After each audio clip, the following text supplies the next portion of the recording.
everyone. Thank you so much for being here tonight. We'll go ahead and get started.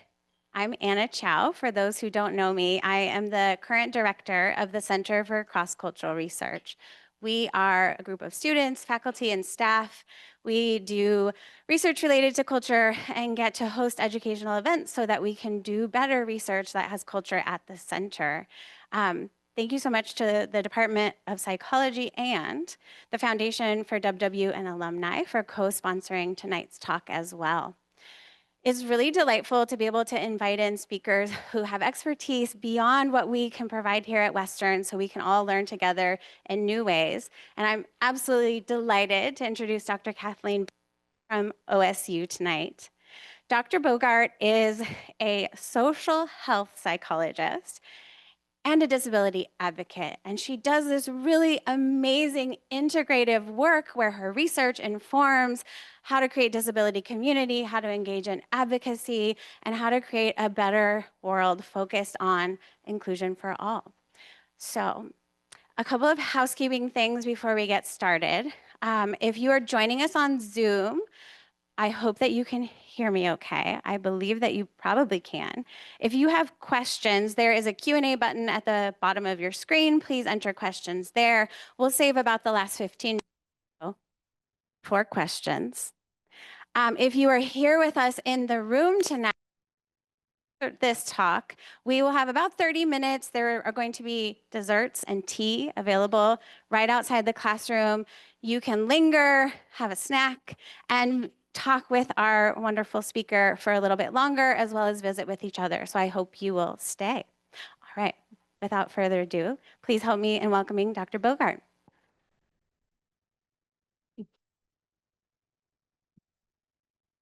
Thank you so much. And thank you to the psychology department and to the center for bringing me out. It is lovely to be here. And I've already had some really great conversations with lovely faculty and students from Oregon State University. It's really a lateral movement. So didn't need any explanation about, coat to bring or anything like that. I drove longer than I thought, but it's okay. It took like 8.5 hours, but it's a beautiful coast, right? We love the Pacific Northwest. And it's really great to be here. So today I'll be talking about disability as a social acting against ableism. So just a roadmap of what I'll talk about today. I'm going to start with a positionality statement, which we often don't do in the field of psychology. More on that in a minute. I'll talk about disability as a social identity. We'll talk about ways to resist ableism through disability pride. And then finally, we'll talk about how ways of thinking about disability show up in higher education.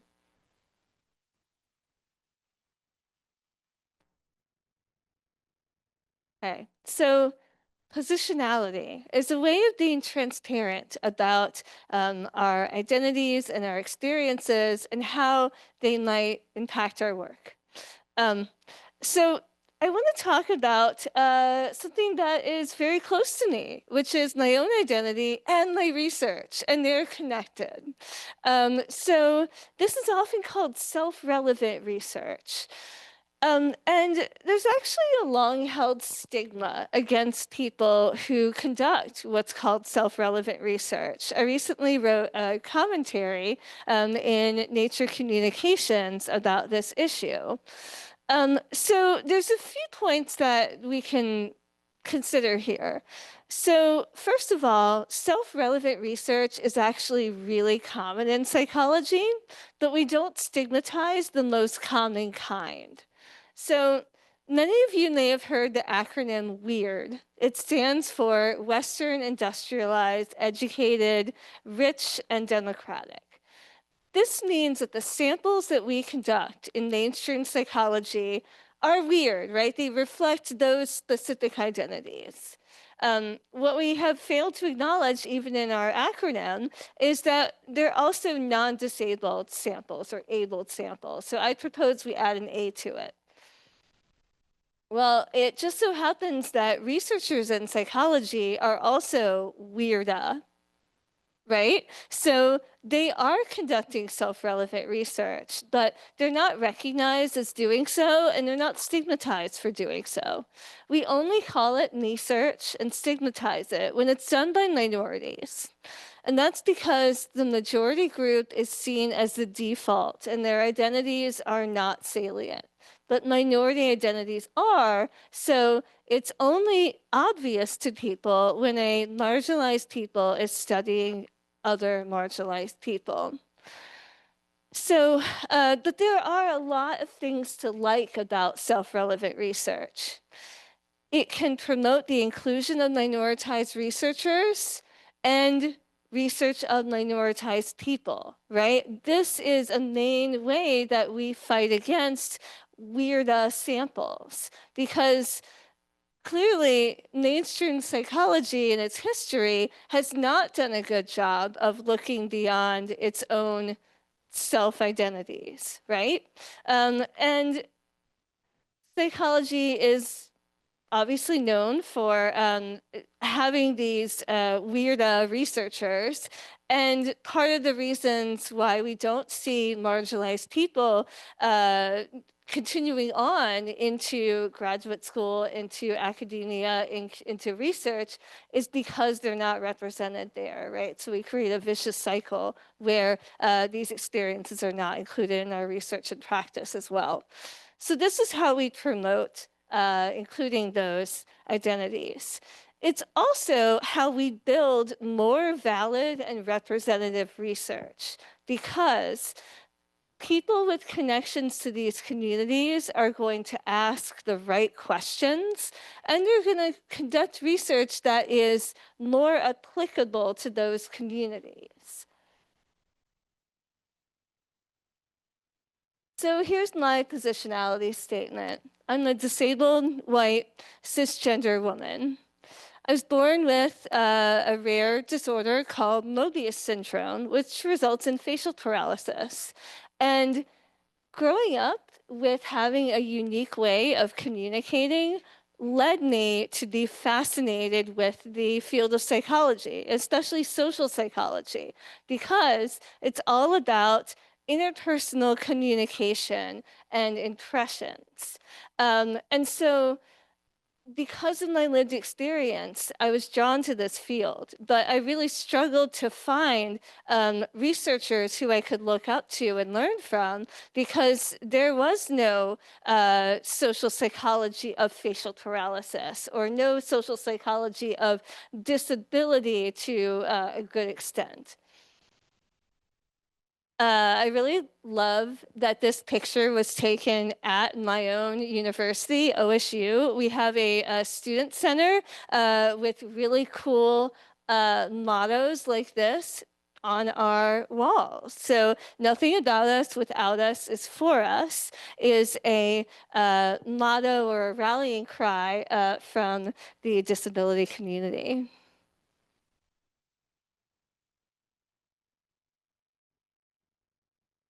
So let's do a little primer on disability. There are lots of different ways to define disability. I like this very simple and straightforward one from the UN. Disability equals physical or mental impairments that interact with social barriers. And I also want to have you consider that disability is broader than you think. So we have what I call prototypical disabilities. These are disabilities that we immediately think of when we think of that category, that stereotype. The classic one is use of a wheelchair. This wheelchair symbol is the symbol that we see on our accessible bathrooms and parking spaces. And that's really important and great to represent people who have mobility disabilities. But there are also many other types of disabilities that people don't often think of as disabilities. So most disabilities actually can't see them with the naked eye. Many of these are chronic health conditions, and these also include mental health disorders that many of us in psychology study. Also includes communication disorders, speech disorders, and many things like that.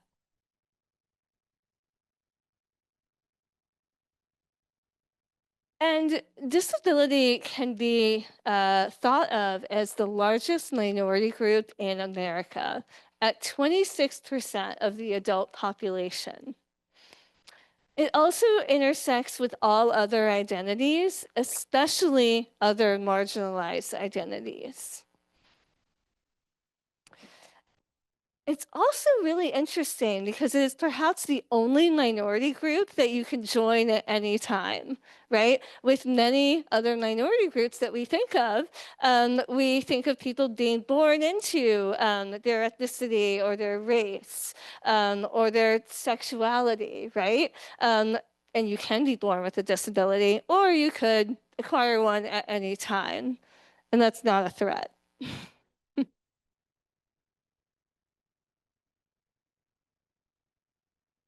Okay, so some definitions.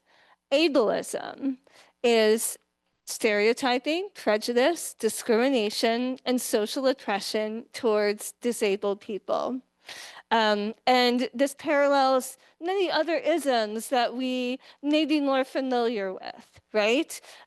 So these are the types of things that we study in social psychology, but maybe gotten less far along in our understanding. I want to talk to you about three main ways we think about disability. These are called disability models, and we all have them, but most of us aren't even aware that we do. So let's start with the moral model. This is the oldest model of disability, and despite the fact that you think we might have grown out of it, we have not. It is still very prevalent worldwide, the most common still, and very prevalent in our own culture. So this is where disability is thought to be a representation of punishment for evil, sin, or wrongdoing. And you can see this reflected in our own media, right? So the first two examples I have here are from children's movies, Disney movies. We've got Captain Hook and we've got Scar from The Lion King. They're both named after their disability or their visible difference. And then we have myriad horror films that also feature someone with a visible difference or disability. So I want you to pause for a minute and think about the message that this sends people who consume media, especially children, who a lot of this media is geared towards, right? It can send the message that disability is scary, that disability is maybe even shorthand for villain, right?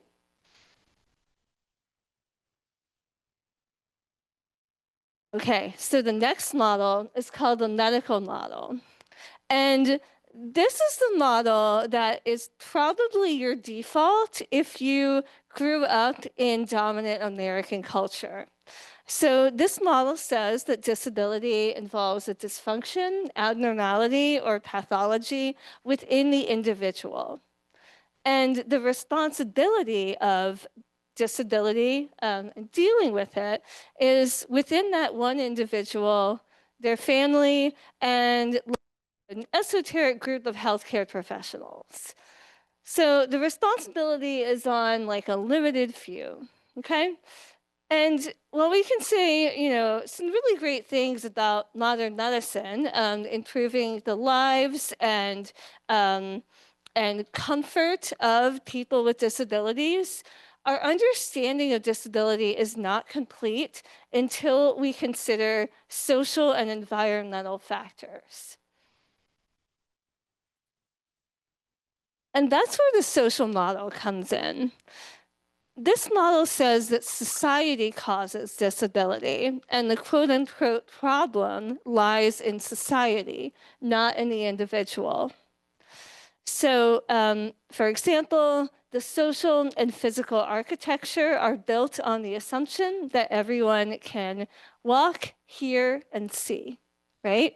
And so here in our image for social model, we have the arrows pointing away from the individual to really highlight that the responsibility is on everybody.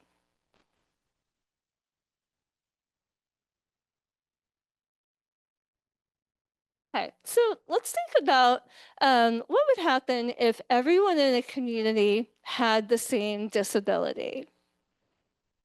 Ponder that for a second.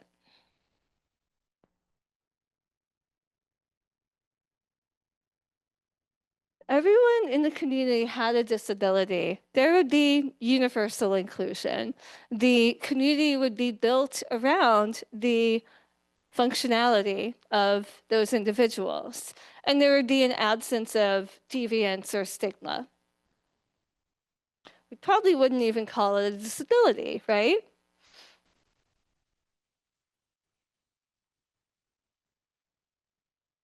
So there actually is an impairment that about 75% of the population has, and is a good example of this thought experiment in real life. Can anyone think of what it is? Needing glasses or contact lenses, needing lenses to see, right? So many of you I can see are wearing glasses like me. And many more of you are wearing contact lenses, and I can't see. And if you do not currently need lenses, wait until your 40s, because you will, right?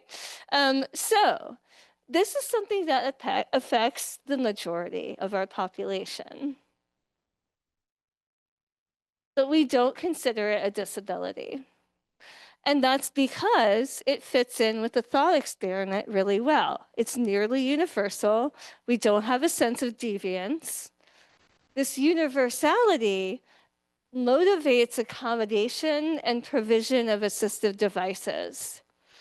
So corrective lenses can actually be considered the very first assistive technology, and they were developed in the 13th century.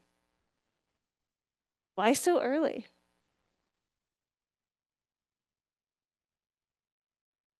So when I ask my students this question, sometimes they say things like, "Oh, it's pretty simple to develop lenses. It's an easy tech to develop."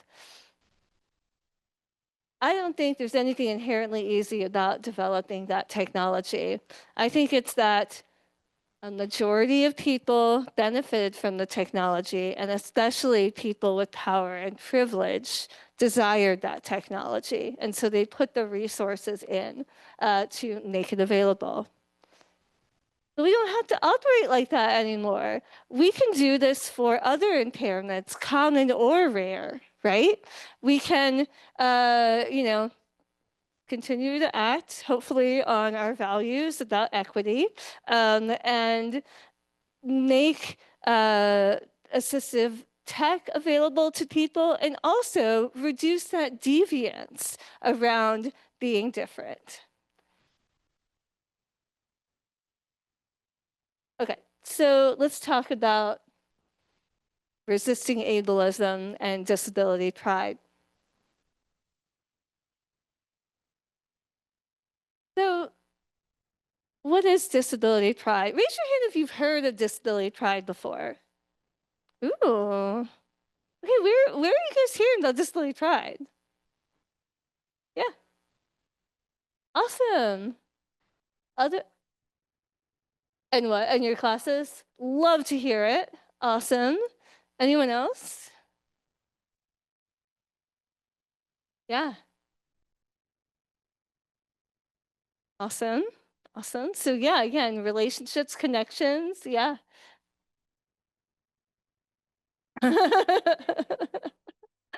Oh, I think I might have heard of something like that. Awesome. So disability pride is kind of a new movement, and that's why I'm always so excited when I see like a big show of hands familiar with it. So this involves accepting disability as an important and valued part of the self. And it also involves feeling solidarity with others who share that identity. And there have been disability pride events and parades. This is one from New York City. So is anyone aware of events in Washington State? Well, potential for activism here, I think. Okay. So there's some really cool research. Again, this is an early movement, and the research is young still, but we're seeing some associations with less desire for a cure, right? So instead of interest in leaving one's community and social identity, feeling comfortable with that identity. And this is a very like reasonable and practical thing because there are many disabilities that are permanent and will not be reasonably cured. It's also associated with less depression, anxiety, and greater satisfaction with life, and with intents to engage in behavior like advocacy and activism. And this is a disability pride flag. So the kind of rainbow colors here represent the many different types of disabilities, and their diagonal nature represents the fact that disabled people have to cut across barriers.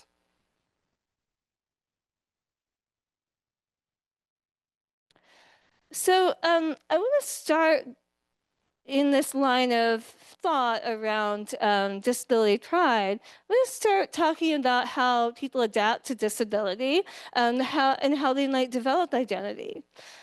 So there's reason to think that people with congenital disabilities may experience better adaptation. Uh, and there's a few reasons for that. One is that they've had their whole lives to adapt, right? They've had a long time. They also do not experience a loss of identity, right? They go through their initial identity development as children alongside their disability. And similarly, they do not experience a functional loss.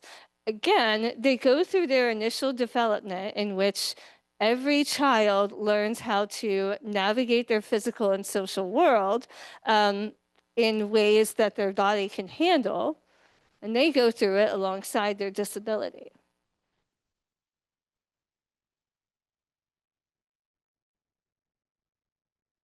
So I have this idea that people with congenital disabilities might have a stronger disability self-concept than those who acquired their disabilities in adult life. So I suspected that disability self-concept would involve disability identity, which we kind of just talked about, affirming one's group identity as disabled. And they also thought it would involve disability self-efficacy. So that is the belief in one's ability to manage their disability in order to achieve desired goals. And I suspected that those with acquired conditions might struggle with these factors more because they have experienced a change in their identity, and they also experience a change in functionality. So they must relearn how to function in a new way and feel less self-efficacy in that realm. We always talk about self-esteem as being part of the self-concept as well. I view that as being not directly related to disability, but it could be connected. So I didn't include that within disability self-concept per se. So in this first study I'm going to tell you about, I hypothesized that disability self-concept would mediate the relationship between time of onset and higher satisfaction with life. So I conducted a convenient sample of more than 200 adults with a variety of mobility disabilities. They were recruited from disability organizations and websites. And they were 18 or older and living in the US. Importantly, I selected mobility disabilities because this is a relatively common disability that can be both congenital or acquired. So in this sample, most commonly represented were people with spina bifida and cerebral palsy, which are congenital, and spinal cord injury and spinal stenosis, which are acquired. And they completed an online survey using validated measures, looking at satisfaction with life, disability identity, disability self-efficacy, and self-esteem. Okay, so I have a complicated mediation model, which I will walk you through, I promise. And the answer, though, the take home is written at the top. Disability self-concept partially mediates the relationship between type of onset and satisfaction with life. So these arrows indicate, in this case, regressions. And we found that having a congenital disability was associated with greater satisfaction with life. Then we were interested in whether adding in disability self-concept would reduce the relationship, thus providing evidence of mediation, that is, suggesting that these are third variables or potential mechanisms that help explain why people with congenital disabilities have higher satisfaction with life. And as predicted, we found that congenital onset was associated with higher disability identity, which in turn was associated with higher satisfaction with life. Similarly, we found that congenital disability was associated with greater self-efficacy, which again was associated with satisfaction with life. So whether a disability is congenital or acquired plays an important role in the development of disability self-concept, this research suggests, which in turn may affect satisfaction with life. And many people, including reviewers on this article, which we eventually published, asked a very good question, which is it about the type of onset, congenital or acquired, or is it about the length of time someone had a disability? And that's something that we wondered as well. We did include duration in a model and found that type of onset was a stronger predictor. Duration was still associated with satisfaction with life. So the longer you have a disability, probably the better subjective well-being you will experience. But it does seem to be, there seems to be something like extra unique about the distinction between congenital and acquired. Okay, so now I want to tell you about a kind of classic theory in social psychology that talks about how minorities may protect their self-esteem even in the face of oppression. So this model had previously been studied in racial and ethnic minorities, and I extended it to look at disability. So applying this model to disability would say that experiencing ableism may prompt minority group members to reject the majority culture and to choose to identify with each other instead, and this would protect self-esteem.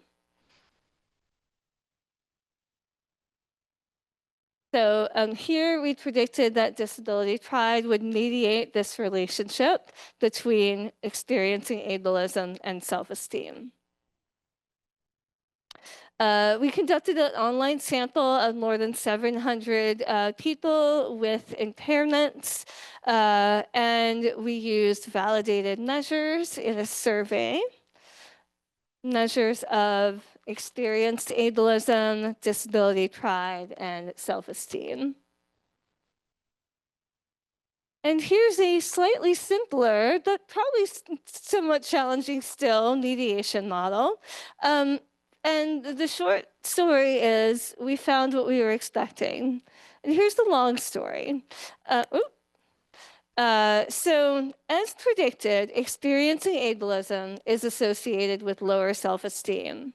This is something that, logically we would expect. However, experiencing ableism is also associated with greater disability pride and disability with higher self-esteem. So when you include pride in this model, the effects of experiencing ableism on self-esteem are reduced. So it seems that disability pride can be one protective measure. Now, disability pride doesn't wipe out the deleterious effects of ableism, but it does seem to be one helpful pathway. So experiencing ableism is associated with disability pride, which in turn may protect self-esteem against ableism. So if you think like I do, you're like, this is great. Now, how do we build disability pride? We don't know yet. We don't know, but this is an area that is really ripe for research. We know some things that are associated with disability pride, but we don't know actually how to intervene upon it. So students in this room who are interested in this topic, maybe you can be the people who develop these interventions.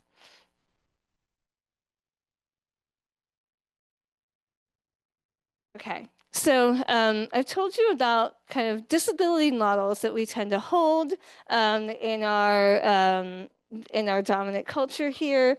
Let's think about how they might affect people with disabilities and how they might affect people with disabilities in higher ed.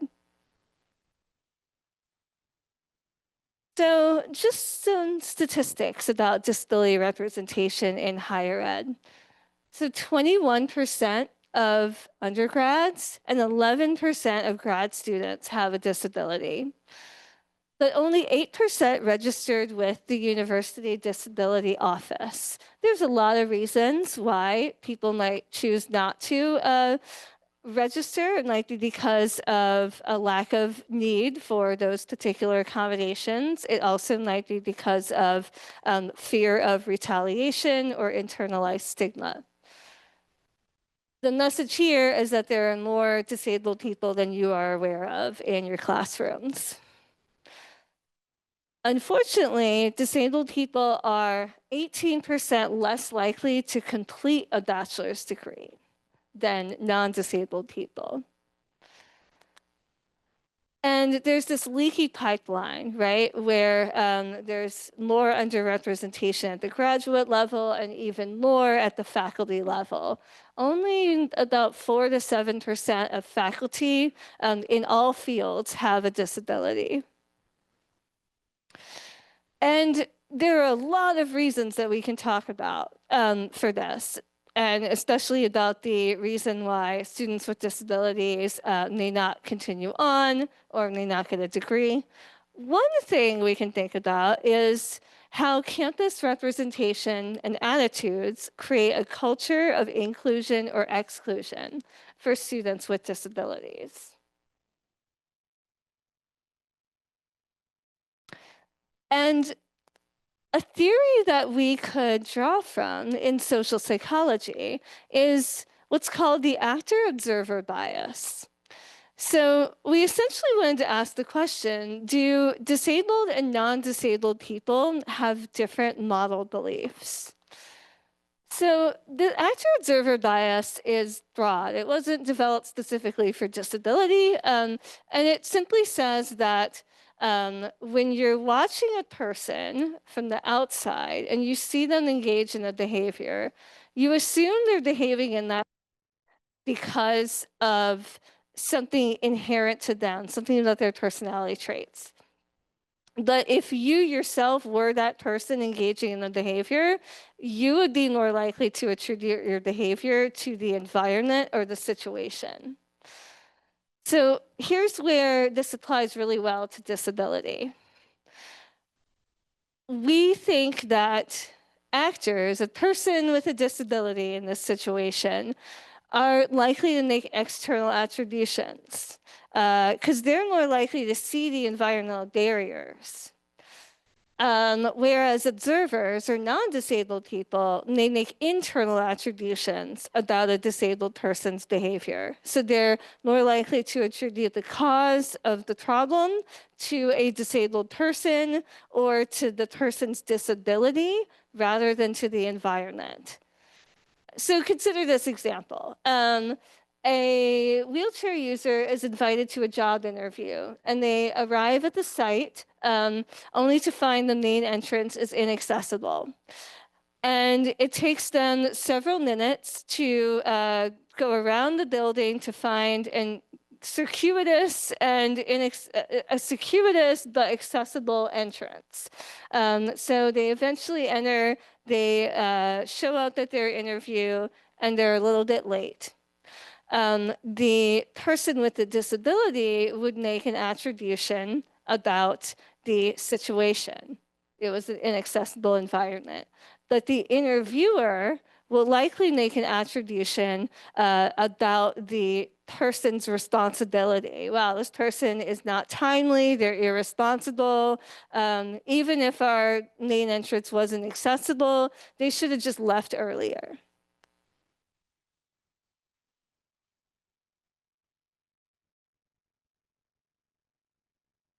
We also wondered if disability models would affect ableism. We thought they would, but that hadn't yet been studied. So there's reason to think that the medical model would provoke internal attributions about a person's responsibility for causing their disability or for failing to treat it or normalize it. Whereas social model views may reduce blame on the individual and reduce essentialist thinking about impairments, like having an impairment is always going to, result in negative outcomes. So in this study, we hypothesized that disabled people would have less ableist and medical model beliefs and stronger social model beliefs than non-disabled people. And that model beliefs would mediate differences in ableism between disabled and non-disabled people. Okay, so we conducted this study at OSU. It was a convenient sample of a required undergraduate course that everyone at OSU takes.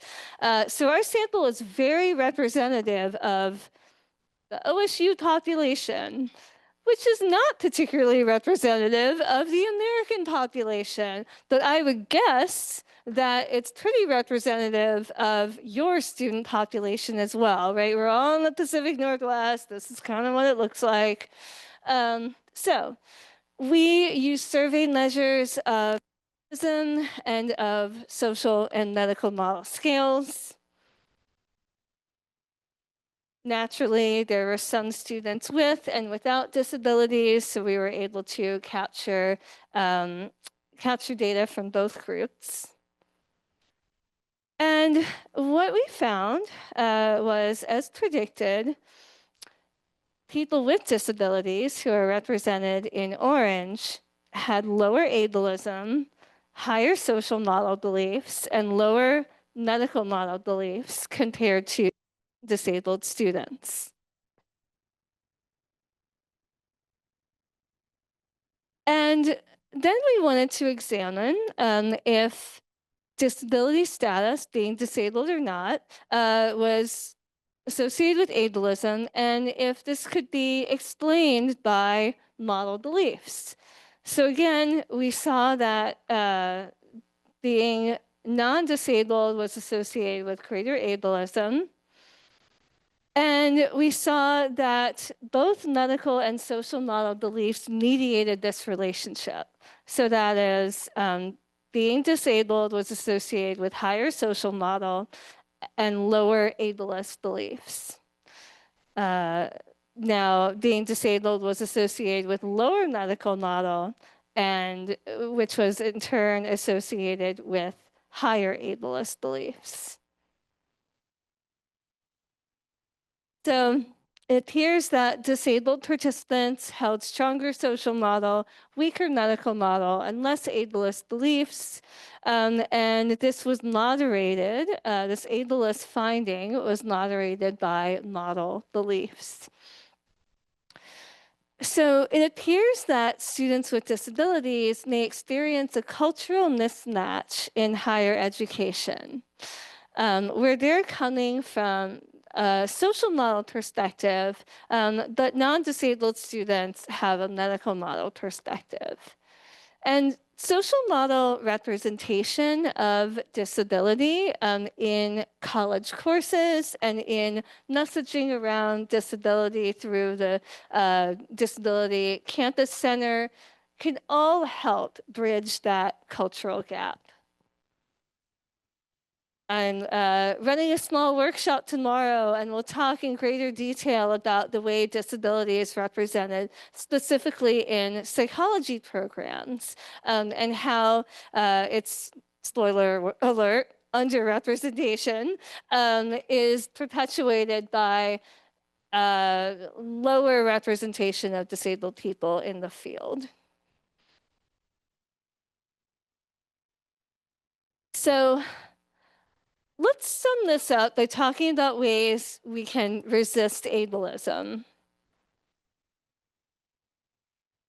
So I'm going to first talk about barriers to getting rid of ableism. And so one of those is what's called solo status. This means that you may be the only person with your identity in your family or in your community. It can be challenging to develop a positive identity if you don't have natural connections with other people who share that identity. Many minority groups have natural connections. You know, racial minorities will often have at least one other person in their family who shares that identity. LGBTQ people are in a similar solo status as many disabled people are, where they might be the only person in their family or that they're able to find in their community. Our dominant way of thinking in terms of a medical model encourages people to identify with their specific diagnosis rather than the disability community at large. So, for example, I was born with Moebius syndrome, which is a very rare disorder. And I was told I would never meet anyone else like me with my disorder. Well, then I just assumed that I'm, you know, this like total black sheep. I'll never connect with anyone like me. And also, no one made the connection for me that Moebius syndrome was a disability. I kind of learned that in college, like many of you.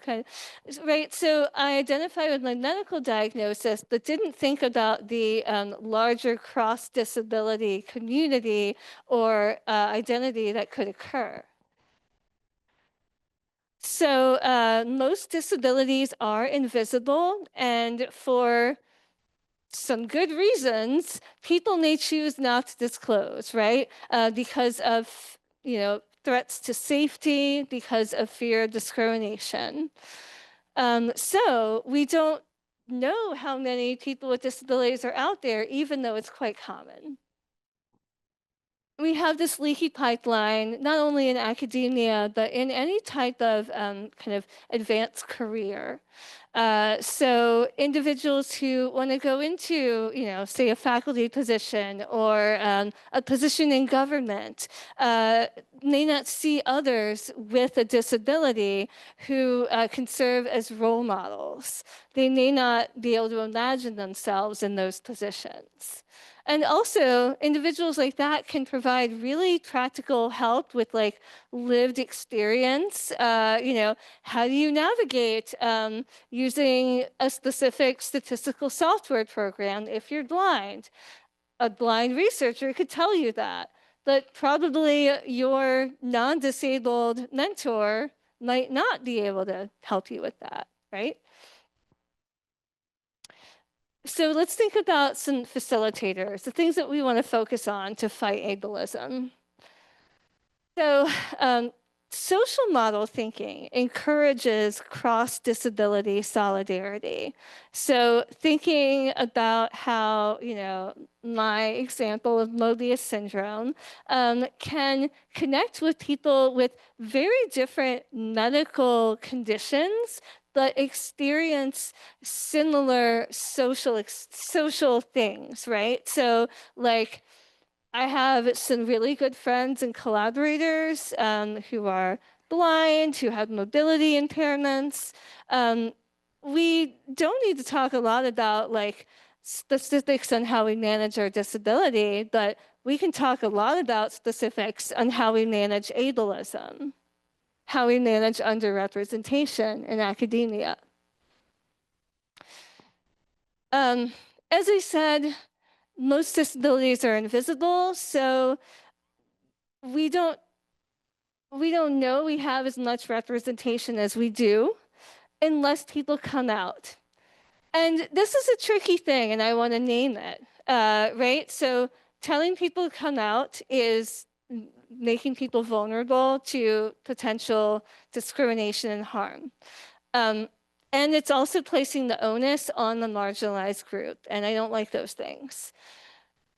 But when people are in relative positions of power and can act as potential role models, then I think it is very helpful for them to come out. So I'm not telling, students to come out if they don't feel safe, but if you are a tenured faculty member and you have a disability, it would be really helpful to your community if you could come out and help serve as a mentor and a role model, right? It increases visibility, increases representation, and social support. I teach a class called Psychology of Disability at OSU. It's for undergrads and grads. And students self-select into it. We get lots of students who already identify with disabilities. We get lots of students who are interested in the topic of disability. And throughout the term, a lot of growth in many students where maybe they recognize that they have a condition that can be considered a disability, or they kind of develop the language to talk about their disability, maybe with their friend group. A really common thing I see is that, my students will say, I finally told my friends about my dyslexia or my ADHD, and then 4 of my friends told me they had it too, right? And so then you have this like built-in like existing support system where you're safe to talk about it. And so it's so important to include disability representation on campus too. So that means in our DEI initiatives, disability is included. In our cultural centers, disability should be included. There are many universities with disability cultural centers or disability pride centers nowadays. We're working towards that at OSU. Now we have a student organization called the Disabled Students Union, which is really awesome. It serves as like a community for students, and it's also a way for them to advocate for the things that they need. I'm one of the mentors on that, and It's like a very rewarding experience. And also I'm jealous of them because I didn't have anything like that when I was in college. So here are some ways that we can increase representation of disability or start conversations about disability on campus. I have a lab called the Disability and Social Interaction Lab, and we like to do a lot of like public education. So usually at least once a year, we'll have like a Disability Pride event in the quad or something for Rare Disease Day.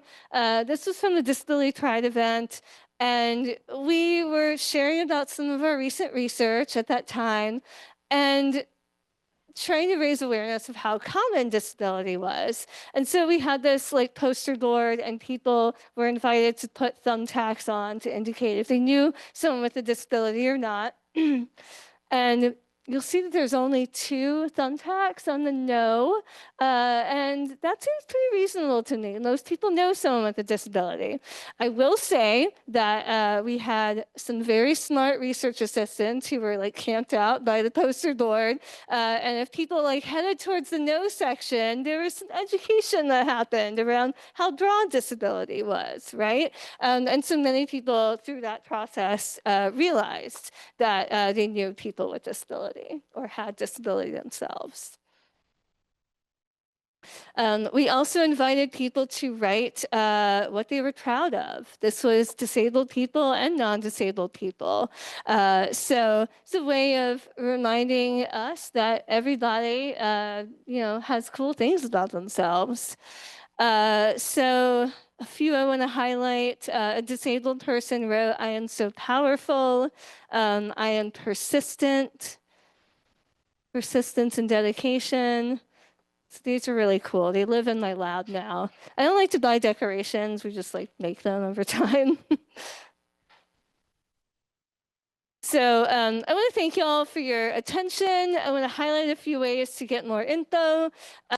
You're welcome to email me if you want to ask any questions. I also have a Psychology Today blog where I talk in a lay-friendly manner about issues related to disability as diversity. I also run this organization called DARN, which stands for Disability Advocacy and Research Network.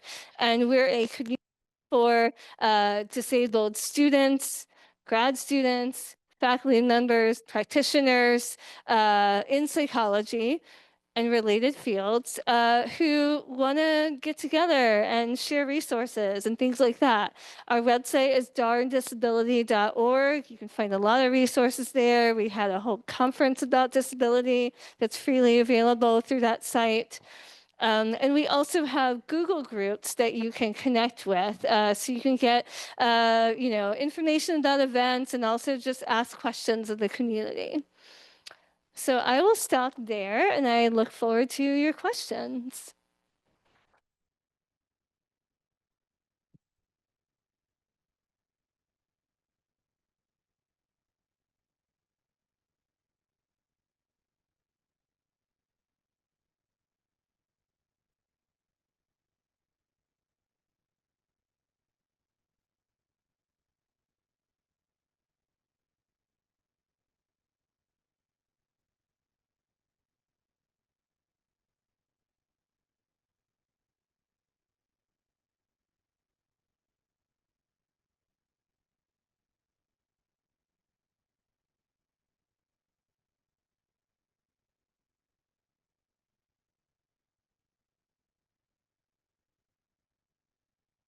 Yeah, really good question. So to repeat it, have I done research around people with invisible disabilities and whether they identify with the disability community and how we might increase it?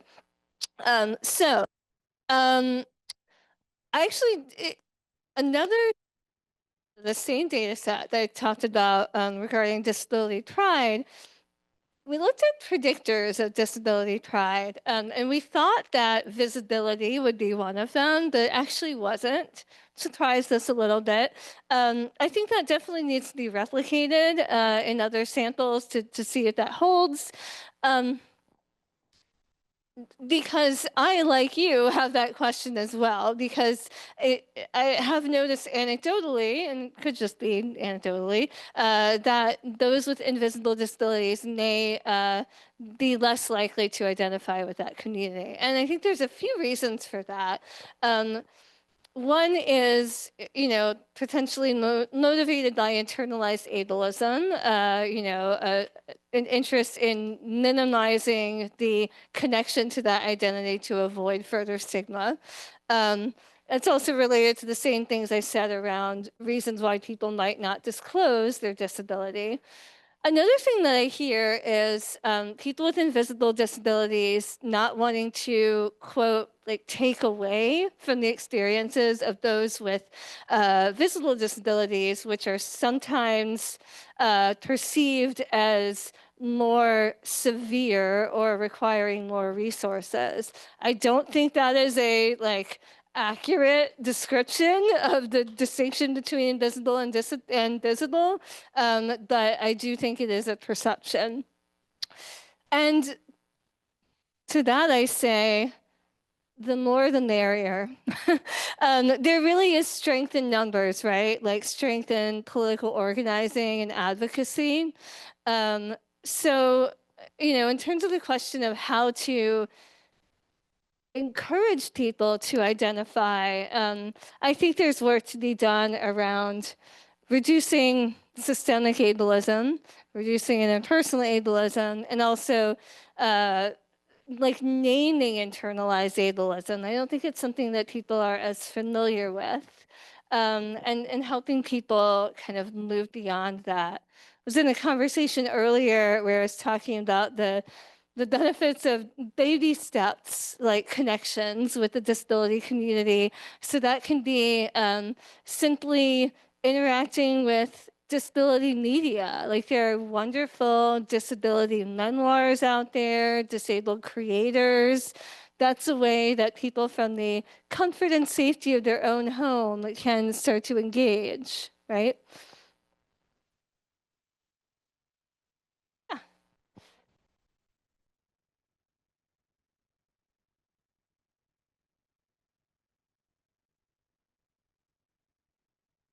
Sorry, what was the first part of your question?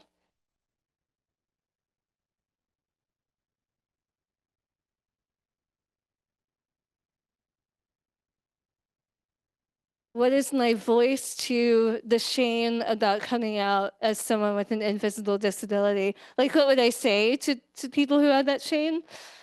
Um, and yeah. And so those concerns are real and valid, right? It can be a safety issue and it can be a discrimination issue. Um, and I don't encourage people who don't feel safe to do it. But again, if you are in a position of relative privilege and power, that might be the time.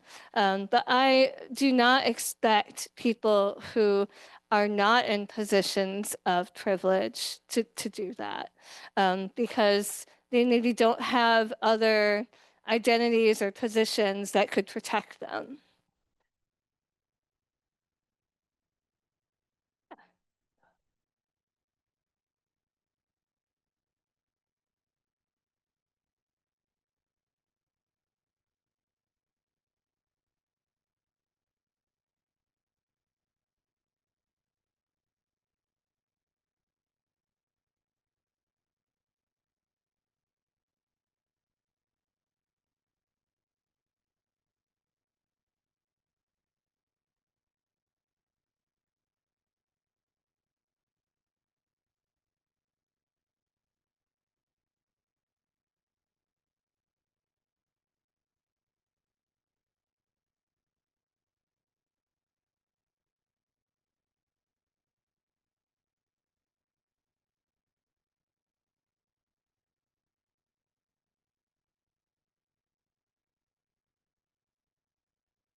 Yeah. Okay. Thank you. Let me summarize that briefly. No, that's okay.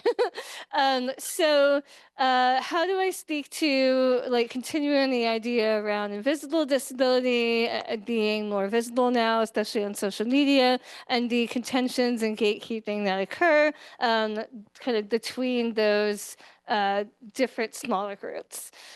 So there's like two things happening here, which are really interesting. So there is a documented underdiagnosis of people from certain backgrounds, like, for example, women and racial minorities are underdiagnosed with autism and ADHD. Because of specific stereotypes and early research that was done on hegemonic groups. So I think not gatekeeping for those reasons is important, right? Because people may struggle to get a needed diagnosis because of those marginalized backgrounds or because of a lack of healthcare access, which also interacts with those backgrounds. But at the same time, you're articulating this challenge where the more people talking about these disabilities, there's a perception that maybe it's like an overblown thing. And I think generally that is less of a concern to me, given our long history of underrepresentation. So I think it's an interesting tension to be living in. And since you mentioned social media particularly, that can be an especially challenging place to be out, right? There's a lot of online bullying. And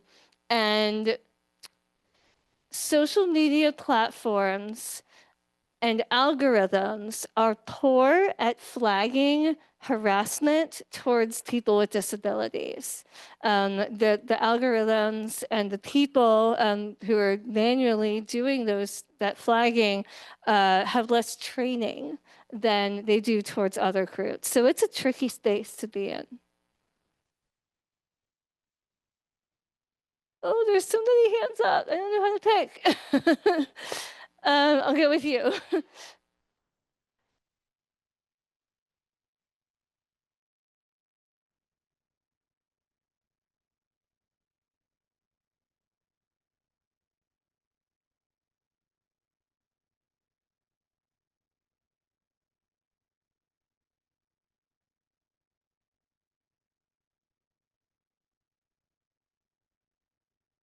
Yeah, great question. Yeah, so Goffman is the classic, person who talks about stigma, and he's from a sociology lens, and we borrow from him a lot in my field. So Goffman talks about stigma either being discredited or discreditable when he talks about the difference between a concealable and non-concealable or visible condition. And so that applies a lot when we think about that spectrum. It's not really a dichotomy, it's really a spectrum. Disabilities vary in how apparent they are. Another thing that I find really useful is work by Jones and colleagues that was done in the 1980s. So they built on Goffman's work and kind of took a deeper dive, suggesting that there are dimensions of stigma. So some of the dimensions include, visibility, like we just said, origin, so where people perceive the stigma to have come from. Is it the person's fault? Or is it something that just happened to them? There's peril, whether the stigma may be perceived as dangerous to other people. So this often happens in the case of significant mental health conditions. People may be afraid the person is unpredictable and might harm them. There's course, how the identity is expected to unfold over time. So with disability, that's really relevant. Some disabilities are stable, and other disabilities may be progressive, become more significant over time. Some are episodic, so they come and go. Sometimes this is called dynamic disabilities. So that can cause its own kind of stigma because you have very unpredictable symptoms. It's hard to engage socially when you can't plan, you can't know kind of what your body will be doing. And it also invites stigma from other people because they may see you, say, using a wheelchair one week, and then the next week you're, having relatively milder symptoms and you're ambulatory, and people may accuse you of faking it. Right. So those are a few of the kind of extensions of Goffman's work that I think are really helpful in this space. And